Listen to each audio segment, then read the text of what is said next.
काही काही स्त्रियांना कसं असतं, फोन करायचा आणि उगीच काहीतरी सांगत बसायचं. मग ते असं झालं, मी असं झालो, मग काय करती, मग काय नाही, उगी टाइमपास करायचं. कारण त्यांना त्यांच्या आयुष्यामध्ये काय महत्त्वच नसतं. त्यांना ना जगण्याचं महत्त्व नसतं, ना त्यांना आनंद कळत नसतो, काही कळत नसतं त्यांना. आपलं आयुष्य किती सुंदर आहे, आपल्या आयुष्यामध्ये आपल्याला 5 मिनिट नाही, एक एक क्षण, एक एक मिनिट महत्त्वाचं असतं, हे त्यांना काहीच कळत नाही. मग फोन घ्यायचा, फोन एक आलेला आहे आपल्याला माहित आहे, आणि लावायचं कानाला आणि तोंडाला लावायचं, काय चाललंय ग, हा, मग तसं बाई अर्धा अर्धा तास बोलत बसते.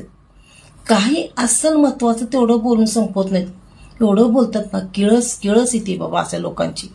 तासन तास काय बोलत असतील, बरं रोज रोज काय बोलत असतील असं वाटतंय. त्यांनाच माहिती आहे बाबा काय बोलत त्या रोज रोज. आणि नाहीतर मग काय नसेल तर उन्ह दुनं काढायचं, मापं काढायची, ही तर सवय असतीच.